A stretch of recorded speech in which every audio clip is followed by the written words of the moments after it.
Hey, Shalom. I'd like to give all praise to Yahweh, Shem Yashai, Bahashim HaKakodash, the bonus to the Apostle Jim of Great Millstone, Salutation, Shalom, blessed to the elect.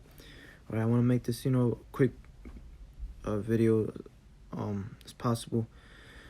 I'll probably just quote scriptures off my head. I don't have any scriptures ready, but I just so happen to see this right now. Alright, it shows you, man. Alright, America's on its way out of here. Alright.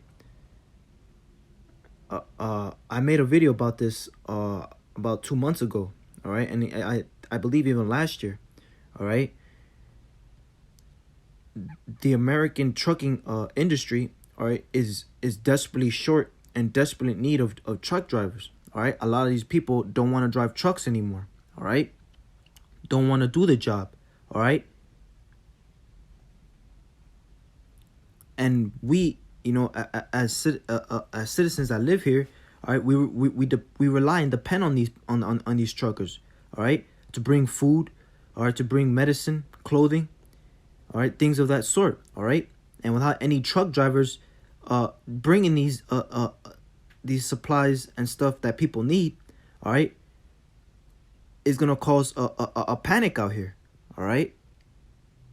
And you see that the Most High is destroying America, man, inside and out. All right. And he's starting off, he's starting to get these jobs, man. A lot of these jobs are leaving. A lot of these people, as you can see, it says U.S. short on long haul truckers, man. All right. Meaning that these truckers are quitting, man. Nobody wants to do these jobs anymore. All right. And that's the Most High putting the spirit on these people, putting the spirit out there to stop the Most High's putting the spirit out there, man. All right. It says with unemployment below 4%, which is a lie, a lot of companies are struggling to find the workers they need, and among the most desperate are trucking companies.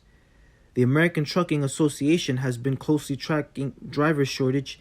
ATA chief economist Bob Costello says the problem is most acute in the long-haul trucking sector. Yeah, because a lot of these, like Walmart, those long trucks, all right, those bring the most supplies, man. All right. That a lot of these truckers, travel throughout the whole entire America, all right, in parts of Canada and Mexico, all right, to bring supplies and to bring it to the U.S. and to distribute it to local supermarkets, pharmacies, all right. And without any trucks like that, without truckers, having to drive these trucks, these stores and supermarkets ain't gonna get what they need, man. All right, which is gonna lead to a shortage, man, of food. All right, and people are gonna go crazy. All right. It says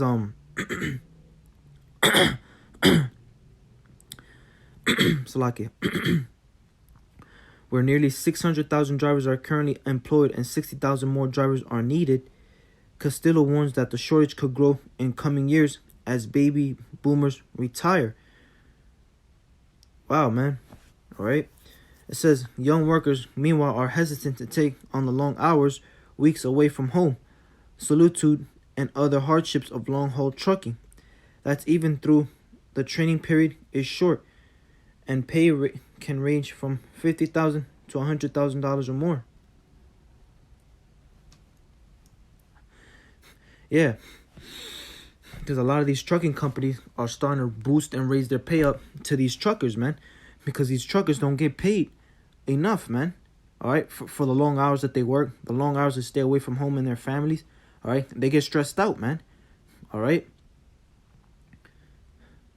So what these companies are doing to entice these drivers to come in is boost their pay up, man. 150,000 instead of, for example, if you make $50,000 a year, they might add another $50,000 to entice you, man, to start working for them. Why? Because they're in short, man. America is short on these truckers, man. All right. So far, Temer Metrovinia, 27, is finding the occupation to be rewarding. He drove for a trucking company. Salaki, I missed. Castillo warns that the shortage could grow in coming years as baby boomers retire. Young workers, meanwhile, are hesitant to take on long hour weeks away from home, solitude, and other hardships of long haul trucking. That's even through the training period is short and can range from $50,000 to $100,000 or more. So far, Tamer Metrovenia, 27, is finding the occupation to be rewarding. He drove for a trucking company for 2 years before buying his own truck recently. On recent afternoon, he was refueling at a truck stop on Interstate 84 east of Portland, Oregon, after delivering loads in Atlanta and Seattle. The trucking companies are short on drivers. He said, a lot of people have left, the older generation, and that's a big plus for us. I love it. You're basically on your own time. You're your own boss. Nobody's forcing you to do anything like manual labor. Yeah, but it's not good, man, because it says a lot of people have left, man. All right? Hell, I even know I was watching a couple YouTube videos where young people are starting to quit. All right? So it's not just the old people, it's the young people too. All right? Portland-based Petru Sturgill, 61, said trucking has provided a steady living for his family, but it hasn't been easy. Sturgill learned trucking driving in the Romanian army and took up commercial driving after immigrating to the U.S. in the early 1980s and being laid off from a machine shop.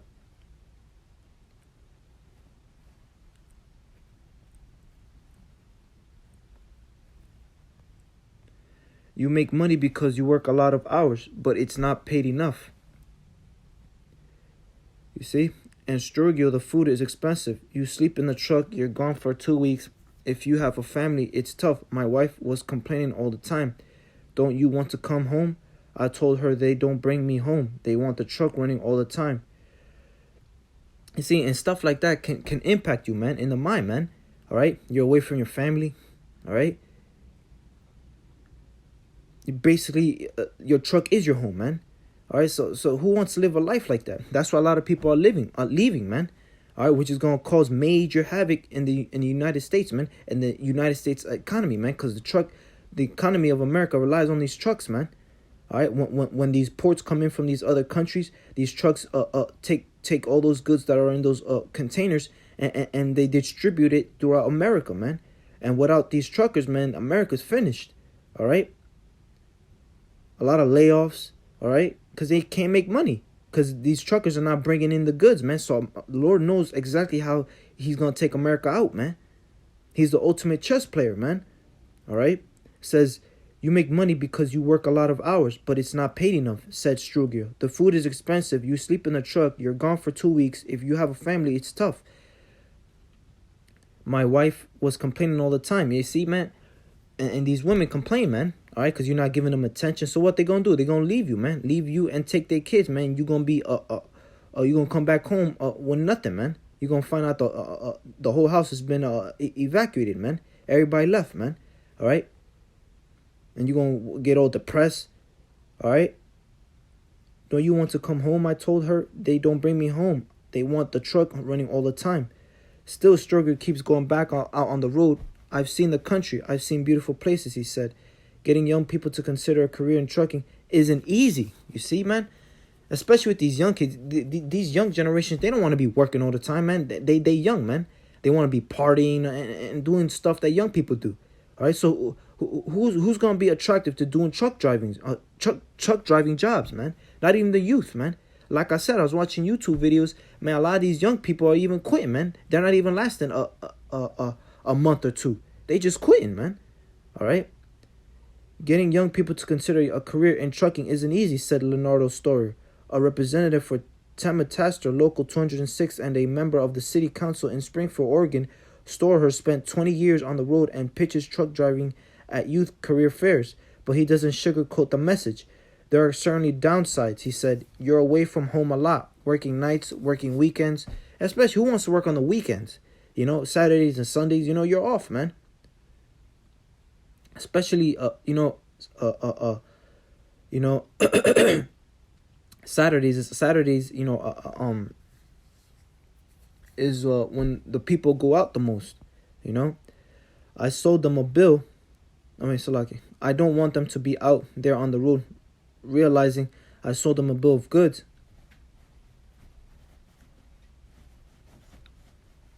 On the other hand, he said the compensation is great. If you want to, if you just stay out on the road all the time, you can make 80,000 to 120,000 a year.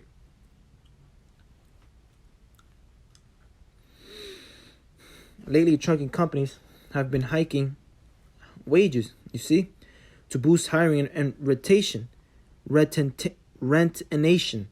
All right, trying to keep these drivers, trying to hire these people. All right. As a matter of fact, let's see what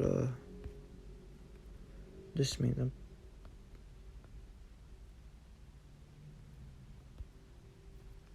I believe that means to retain, to keep.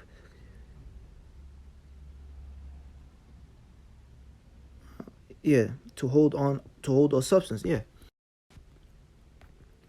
Just word looked a little weird to me, but what was I yeah, right here. In the past 8 months, we've invested over 30 million in annual driving pay, said Wayne Stedrolhome, vice president for driving recruiting at CR England in Salt Lake City. It could be a couple of hundred plus a week, several $1,000s per more year. Stedrolhome said the company has also rearranged driver schedules to give them more predictability and time off the road. Yeah, because who wants to work 24/7, man? You have no time for yourself, man. So that's hell, man. And that's how you know you're in slavery, man. All right? According to job site Glassdoor, truckers' median base pay increased 5.1% in the past year to $55,435. Trucker wages start higher and are rising faster than many other blue-collar occupations, such as construction, maintenance, and warehouse work.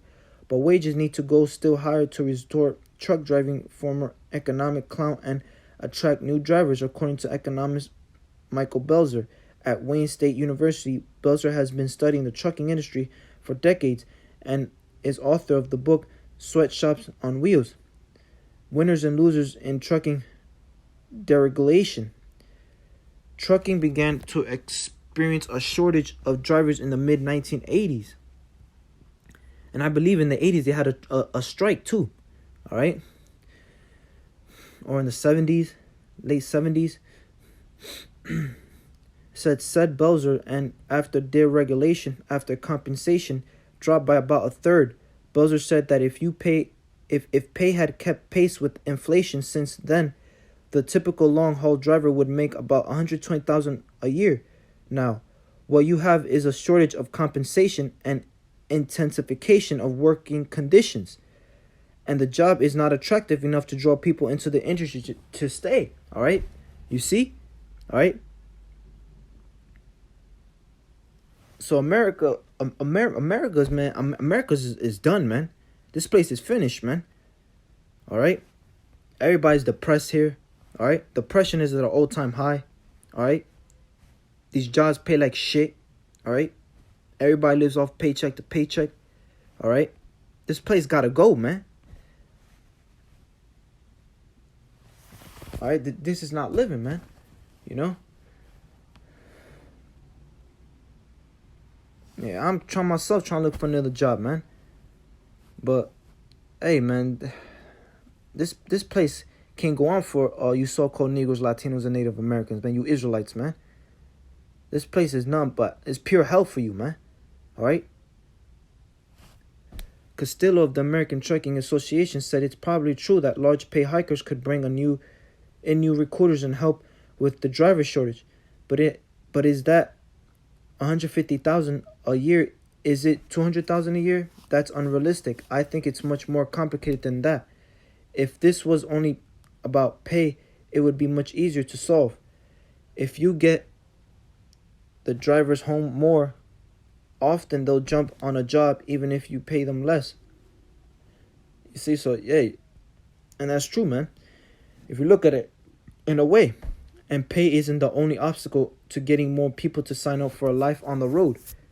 If I were just starting out today, I would be in a lot of uncertainty about how stable and secure my job would be due to the advent of autonomous vehicles, said Storer.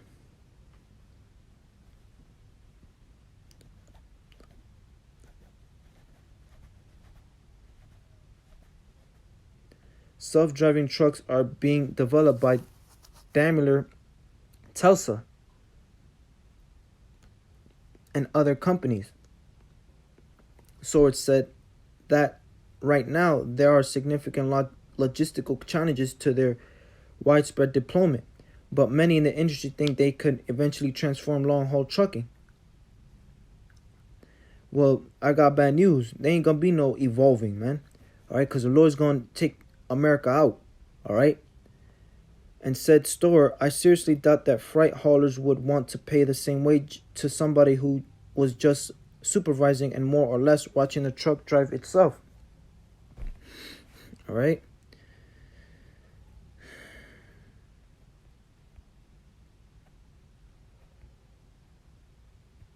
Yeah, man. America, a lot of these people, man, America's economically rotting, man. All right. And if this keeps up, hey, man, that's gonna cause riots out here. All right, people looting. All right, and the Lord knows how to do it, man. And he's doing it. You see, and this is how he's doing it. This is one way of him doing it. There's many other ways too, man. All right. Because Esau could stop food from coming in, man. Especially with martial law. All right, they take all your food and that's in your house. All right, and they'll keep it for themselves, man. All right.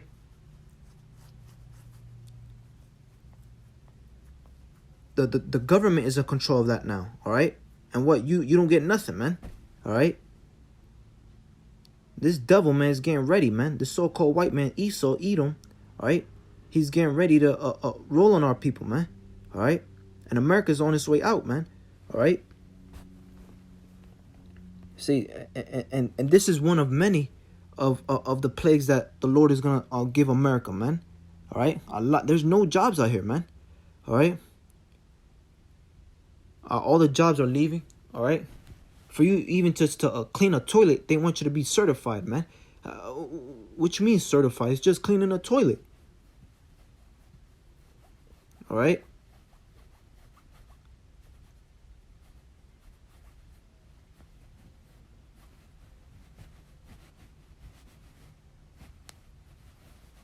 This place is finished, man. All right? But, that's all I got on that. With that, I'd like to give all praise to Yahweh Shem Yashai, Bahashem Kakudash, that belongs to the Apostle JMS of Great Millstone. This was just, I had no scriptures. I'm just, trying to quote it to the best of my ability right now. This is just an open thing, But with that, I'd like to give all praise to Yahweh Shem Yashai. Shalom.